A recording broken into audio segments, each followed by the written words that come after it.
My name is Victoria Winters.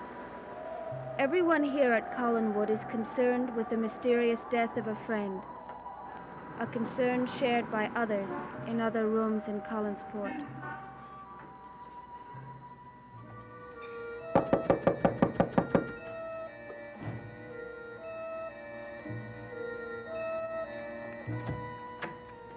Hello, Mrs. Johnson. I'm glad you could come. Well, you said it might help find who could kill Mr. Malloy. Then you agree with me that he was killed? I do. That was no accidental death the way they would have you believe. The way who would have you believe? Everyone, the sheriff, the doctor. They think if they could write this off as an accidental death, then they could close the case and no harm done. You think that they would like that? Of course. If they investigated with half the sense the good Lord gave them, they might turn up something embarrassing to certain important people in this town. There's only one important family in this town. You must mean the Collins family. Yes. Tell me, Mrs. Johnson, did Mr. Malloy ever have any misunderstanding with any of them? With Roger in particular? Well, he thought the world of Mrs. Stoddard. He didn't have much use for Roger. Isn't that strange? I don't have much use for Roger either. Mrs. Johnson, between us, maybe we can do something about it.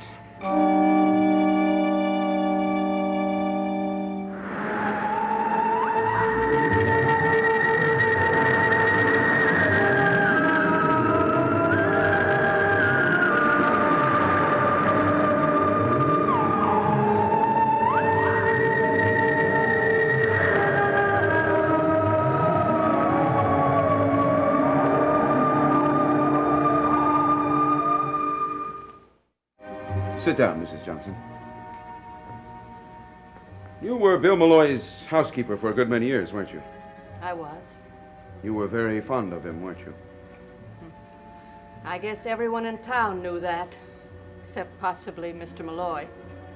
He didn't know it. Guess because he didn't want to. How would you like to help me trap the person who killed Mr. Malloy? I'd like nothing better. Good. Now let's review what we know.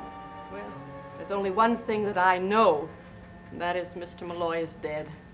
No, you may know a lot more than you think you do. For example, you know that he got a telephone call at 10:30 that evening, right? Yes, but I don't have any idea who it was. Does it matter? Well, it might. If someone was trying to lure him out of the house to kill him. Oh, I never dreamed. Of course not. How could you? Now, you say he had no enemies. Well, Mr. Malloy had a gruff way about him, but he was a good man. He never harmed anyone in his life.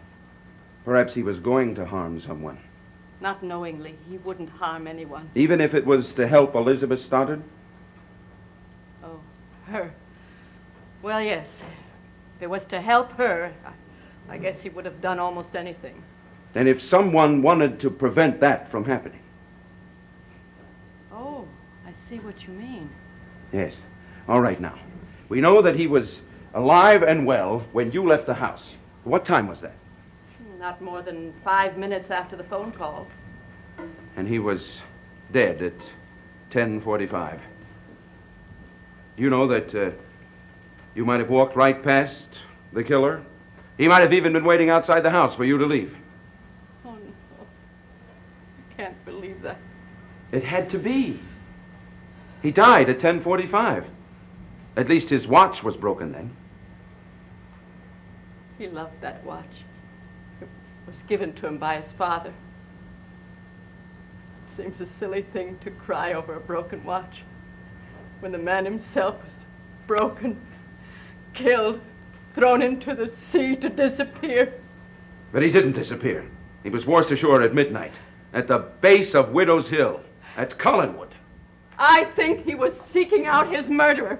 I believe in signs and omens, and I think the body of Bill Malloy was even then trying to point a finger of suspicion at his killer. He was searching for Roger Collins. Mr. Collins? Mr. Collins, you sent for me? Yes, I sent for you. Oh, Carolyn, I thought you were Roger. I'm not. Yes, I know. I mean, I thought Roger was in here. I don't even look like him. Now, listen, all I know is that somebody said I was wanted in Mr. Collins' office. You were. You are. Good. I think you're a lot prettier than he is anyway. I thought maybe you would like to take the rest of the day off. Oh, listen, I'd love to. But I can't. Why can't you? You may not believe this, but I do have a job here. Can't they get along without you for one day? Yeah, they did yesterday. I don't want them ever to find out how easy it is. I could fix it with Uncle Roger. Oh, you do that. You just try to do that, and I promise I'll break your neck. Listen, I get razzed enough around here with the other guys knowing that you're my girl. Who told them I was? I did.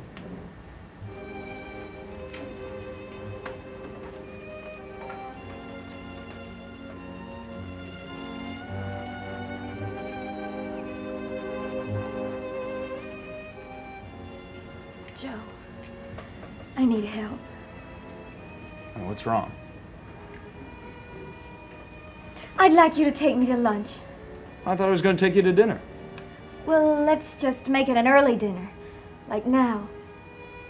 Why, honey? What is it? It's Burke Devlin. Burke, what's he got to do with this? I saw him earlier this morning and he was...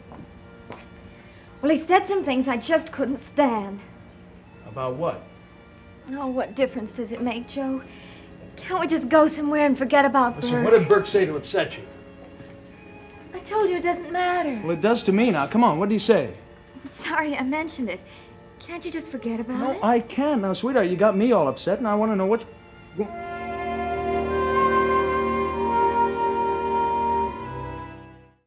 I'll be perfectly honest with you, Mrs. Johnson. I don't know whether Bill Malloy was so concerned on whether I was innocent of that crime I'd been convicted of, or else he just wanted to stop my probing. Oh, he was an honest man. He would have wanted the truth to come out. Let's say I was doing more than just probing. Let's say I had a plan to ruin the Collin enterprises. Oh, well, no. Mr. Malloy would never have stood for that. Like I said, that was his whole life. So, to protect that, he was willing to sacrifice Roger Collins. Yes, Mrs. Johnson. That's exactly what Bill Malloy was doing. He said if he could prove that I was innocent of that manslaughter charge, would I drop my vendetta with the Collins family? And Roger Collins was guilty. Mr. Malloy said he could prove it. That's why he set up that meeting between Collins and myself and Sam Evans. What'd Sam Evans have to do with it? Well, that's what I don't know. That's what we've got to find out. We? How can I help you? Well, first of all, I have to know if you're willing to help. Do you doubt it? And I have no love for any of that family. Then you would be willing to help me with a slight conspiracy. I don't understand. Well, suppose we could find a way of easing you into Collinwood. Into Collinwood? How in the world would you do that? I don't know how, but if you were up there, it would be very easy for you to hear things that I would never hear, and to see things. And then we could put our knowledge together and come up with something. Mr. Devlin, I don't know exactly what you have in mind, but I'll tell you one thing for sure. I'll do anything in the world to help you avenge Mr. Malloy's death. That's what I wanted to hear.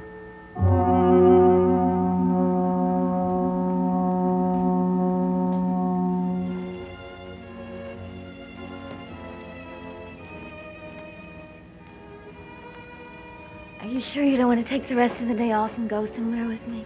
Oh, I'm sure that's exactly what I'd like to do. But I'm also sure it's what I can't do. Why not? My mother owns the company. All right. Now, hold on. Just wait a minute. The real reason that you're so anxious for my questionable company is that you had a fight with Burke Devlin, right? Wrong.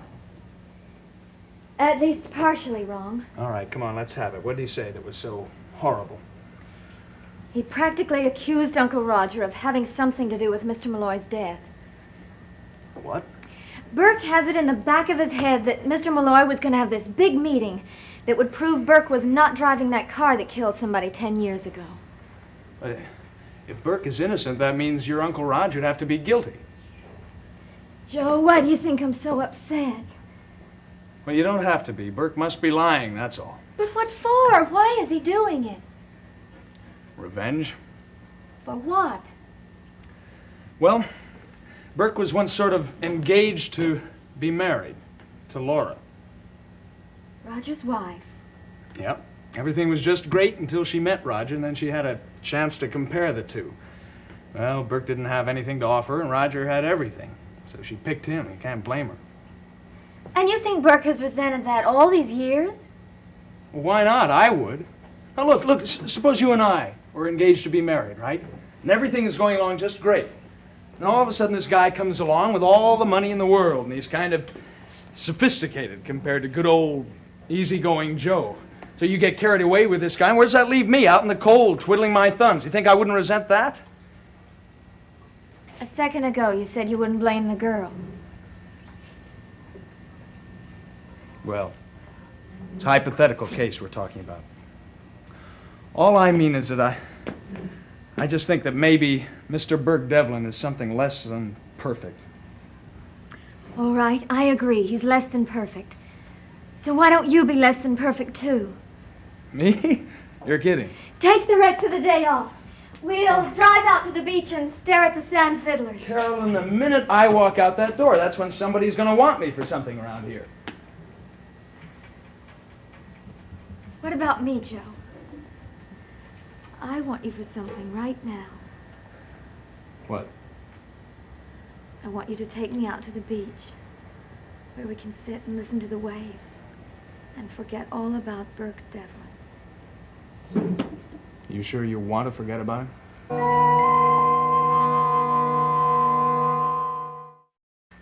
Mrs. Johnson, Roger had the strongest motive for killing Bill Malloy. And if that meeting was set up to prove my innocence, it had to prove Roger's guilt. But we've got a problem. Vicky Winters says Roger didn't leave the house until 10 minutes of 11, so he couldn't have done it. And she's lying. Why should she lie? I don't think she's overly fond of Roger.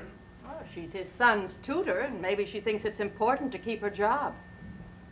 Yes, I know it's important to her. At least she thinks it's important. So she conveniently gives Roger the alibi he needs. I don't like to think it happened that way. You like this girl? Yes. Mr. Devlin, if you're going to bring Mr. Malloy's murderer to justice, you can't let personal feelings enter in.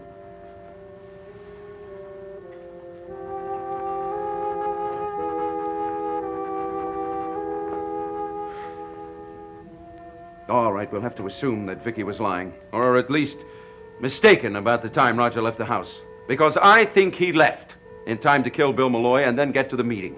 You mean he actually appeared at the meeting? Behaved perfectly naturally. Even asked about Bill, was concerned about him. Oh, sure he was, because he knew he'd already killed him. He knew Mr. Malloy's body couldn't raise up and point a finger of suspicion at him. That's exactly what Mr. Malloy did, isn't it? Yes, the body was found at Collinwood. Who was the first person to find the body? I believe it was Miss Winters. There, you see? That ties them together. Yeah, Larry. Yeah, I'd do the same for you. No, I'll even fill in for you twice next week. How's that? He's gonna do what? Well, why not? Oh, okay, forget it. You won't do it. Look. We'd planned on dinner tonight. Why don't we just leave it at that, huh? Because anything. Maybe I'm just bored.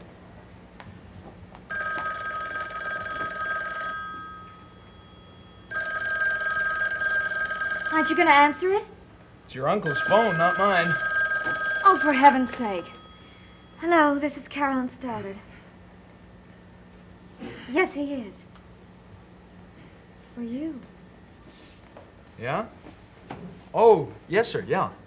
No, I was just waiting for Mr. Collins to come back. See, See if there was anything you wanted me to do. No, sir. Yeah, right away.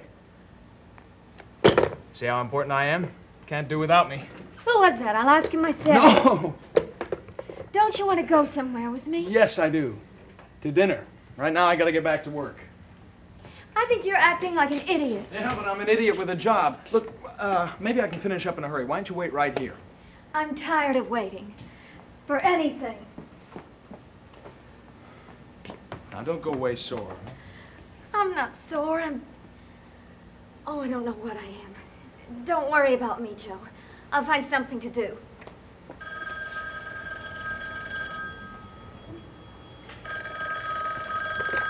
Joe Haskell. Yes, sir. Yeah, right away.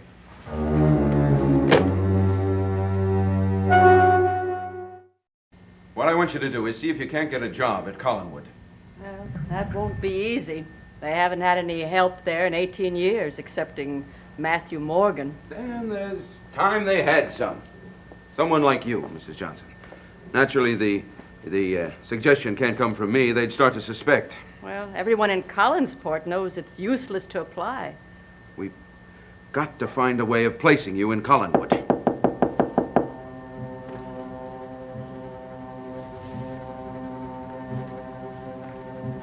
Who is it? Carolyn Stoddard. Can I talk to you, Burke? Just a minute.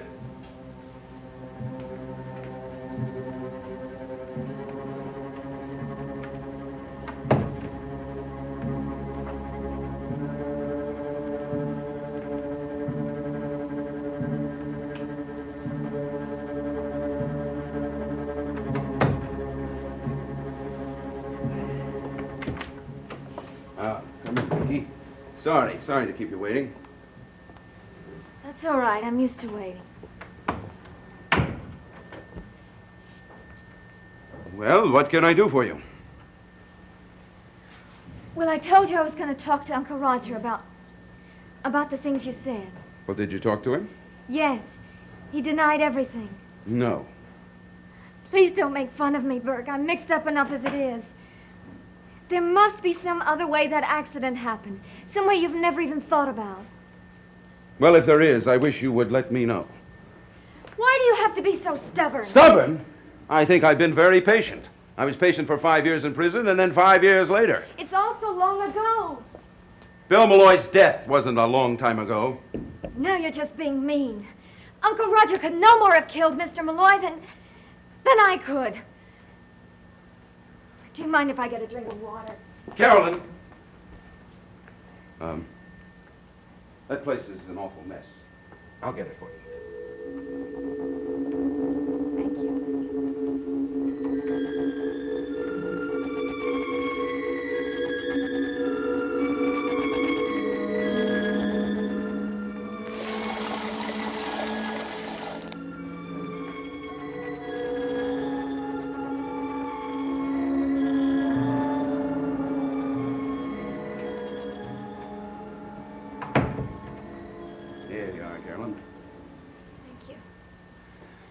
Maybe I was a little hasty about that part of it. It seemed so logical. You just don't know Uncle Roger the way I do. No, and you don't know him the way I do. But I must admit I did jump the gun. You see, Carolyn, I have a lot on my mind. Yes, I know you have. Bill Malloy's death struck me harder than most people. I guess because he was my only real friend. I guess the only other person it affected as much was Mrs. Johnson. His housekeeper? Of course. She's completely at a loss as what to do with herself. She really needs a job. You mean she's broke? No. If it were only the money, I could let her have it. She needs a job to take her mind off her loss. What can she do? Well, Bill Malloy says she's one of the greatest housekeepers in the world. He swore by her. I guess there aren't too many jobs like that around here. Yes, it's a shame. Wouldn't it be great if... No, Mother'd never go for it. What? If Mrs. Johnson could come up to Collinwood. Now, why didn't I think of that? And because if I had, you would say I was getting suspicious. The more I think about it, the better I like the idea. Do you think she would accept? All we can do is ask her. I'll talk to Mother about it. Oh, I feel so much better just thinking I may be able to do something nice for somebody for a change. Don't give yourself a hard time, Carolyn. You do everybody a favor just by walking around and letting them look at you. Is that a compliment? Well, best I could do on the spur of the moment. Thank you. I better go home now.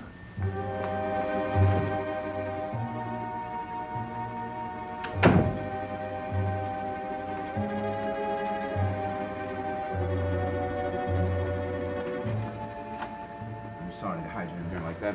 I think it's better that no one knows any connection between us. Do you think the girl's involved? No. But she lives at Collinwood. Anyone at Collinwood is fair game. Even the girl? Anyone.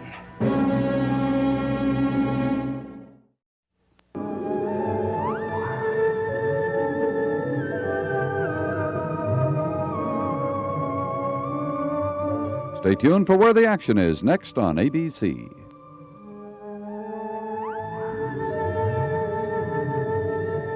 Dark Shadows is a Dan Curtis production.